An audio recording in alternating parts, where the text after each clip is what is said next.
एक छोटे से शहर में एक पुराना और विख्यात होटल था जिसका नाम मेहतर महल था। यह होटल शहरीय क्षेत्र से थोड़ा दूर शांत जंगल के पास स्थित था और अपने समय का सबसे आलीशान हॉल हुआ करता था। इसकी वास्तुशैली, अंदर की सजावट और वहां की सेवाएं यहां आने वाले हर व्यक्ति को मंत्रमुग्ध कर देती थीं। परंतु सालों पहले एक बुरी घटना ने इस होटल को भूतहा बना दिया।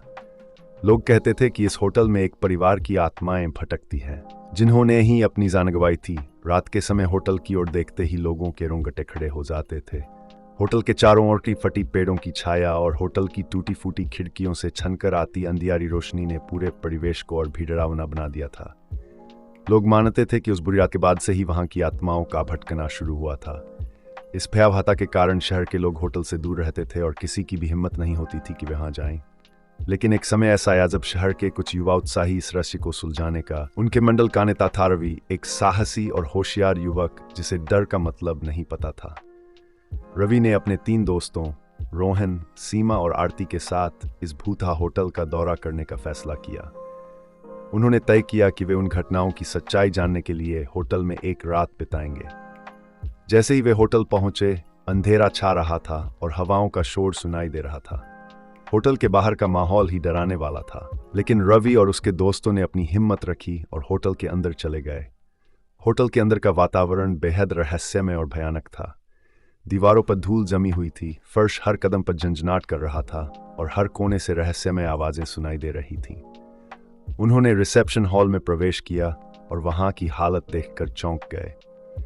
पुराने फर्नीचर, टूटी हुई टेबल्स और धूल भरे काउंटर। वहां लगे पुराने चित्रों में होटल के सुखद दिनों की झलक मिलती थी। अचानक रवि को महसूस हुआ जैसे कोई उन्हें देख रहा हो। उसने अपने दोस्तों को शांत रहने के लिए कहा और मुख्य हॉल में आगे बढ़ने का सुझाव दिया।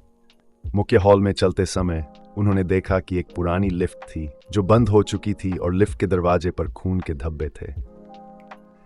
दीवारों पर लगे चित्रों में होटल के स्वर्णिम दिनों की यादें ताजा हो रही थीं, जब यह जगह जीवन और हंसी खुशी से भरपूर थी। लेकिन अब यह केवल भूतों की कहानियों और डरावनी घटनाओं का केंद्र बन चुका था। अचानक से किसी ने एक ठंडी हवा का झटका महसूस किया और उन्हें एक परछाई दिखी। ये भूत की परछाई थी। भूत की आवाज में डरावनी ध्वनियां थीं।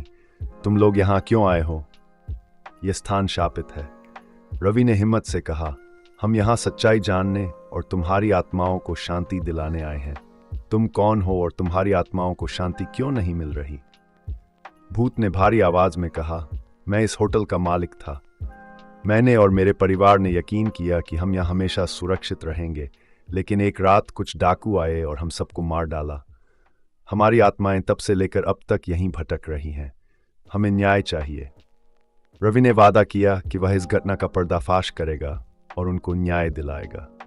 अगले दिन उन चारों दोस्तों ने शहर के लोगों को पूरी सच्चाई बताई और पुलिस को सबूत दिए। पुलिस ने जांच की और डाकुओं को गिरफ्तार कर लिया। जांच के दौरान उन्हें कई रहस्यमय तथ्य और सबूत मिले, जिससे डाकुओं को सजा दिलाने में मदद मिली। पुलिस ने पुराने कागजात, खून के धब्बों और छुपे हुए वाहनों की तलाश की। पुलिस की जांच के बाद डाकुओं को पैसों के लाजुम लोगों की हत्या करने का दोषी पाया गया। तब जाकर उन आत्माओं को शांति मिली और वे हमेशा के लिए मुक्त हो गईं। अब मेहतर महल होटल फिर से खोल दिया गया और वहां कोई भी भूतिया घटना नहीं होती। होटल की पुरानी शान धीरे धीरे लौट आई और लोग फिर से वहां आने लगे। रवि और उसके दोस्तों की बहादुरी की हर सराहना हुई और शहर के लोग अब इस होटल को देखकर डरते नहीं थे। रवि, रोहन, सीमा और आरती की ये कहानी साहस और सच्चाई के प्रति उनकी दृढ़ता के रूप में शहर में प्रसिद्ध हो गई। मेहतर महल अब न केवल एक आलीशान होटल था, बल्कि एक ऐतिहासिक स्थल भी बन गया, जहां लोग इस होटल की भूतिया कहानियों को सुनते और रवि और उसके दोस्तों की बहादुरी को सराहते।